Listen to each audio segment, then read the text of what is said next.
the river that devours names. I remember the first time I heard about the river of names. I was just a boy then, barely old enough to carry my father's fishing net. My grandfather, old Baba Kofi, would sit under the great baobab tree and tell us stories as we chewed on roasted maize.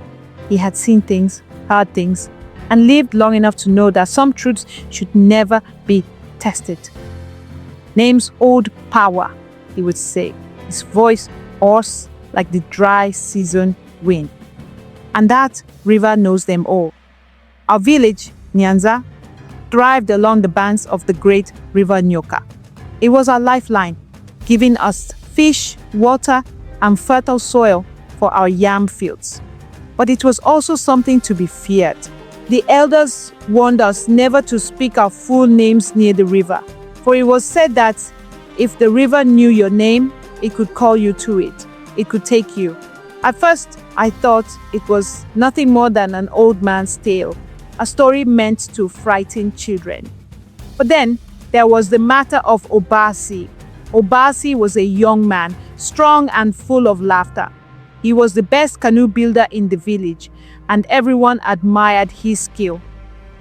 One evening, after a long day of fishing, we gathered by the river to wash our nets and tell stories.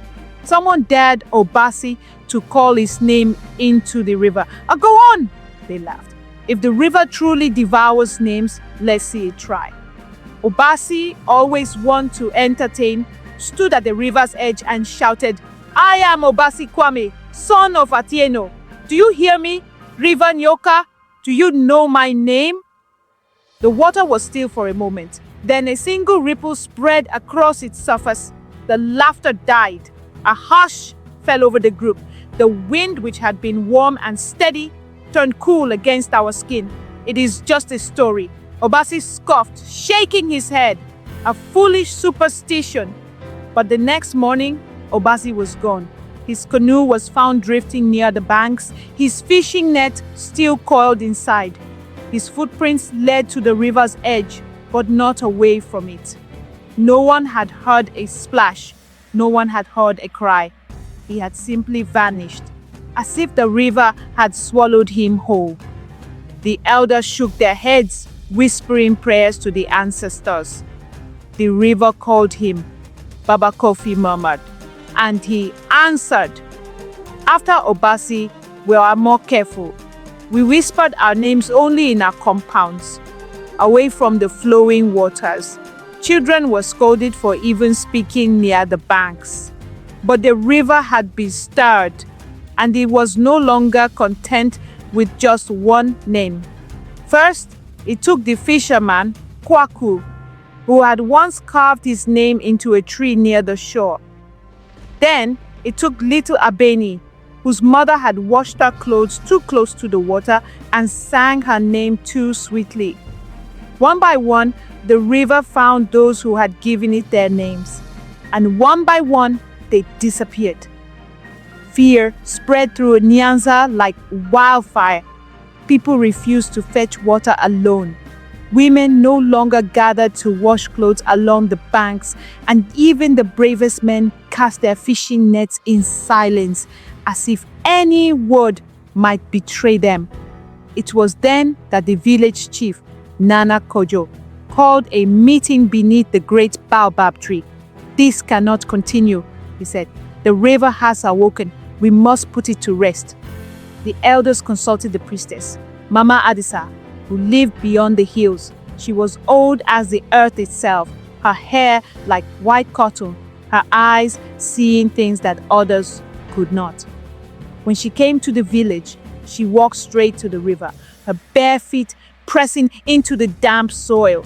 She listened, her head tilted, her lips moving in silent prayer.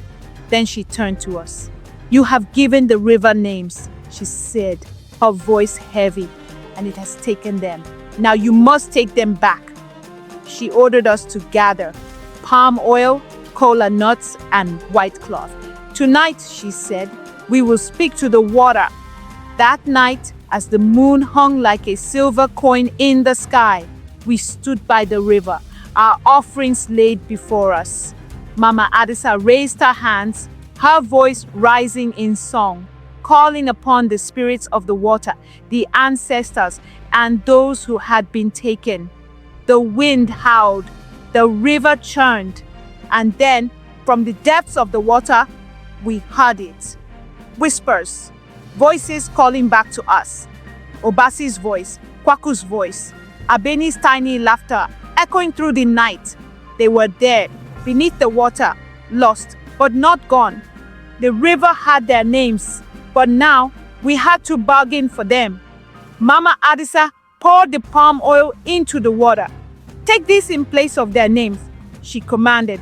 "Take this and let them rest." For a long moment, nothing happened. Then the river stilled, the wind died. The night returned to silence. From that night on, the disappearances stopped. We never spoke of those who had been taken. Their families mourned them, but their names were never uttered near the river again. And we learned in the hardest way possible that something should never be given freely. To this day, the river Nyoka still flows, its waters deep and dark.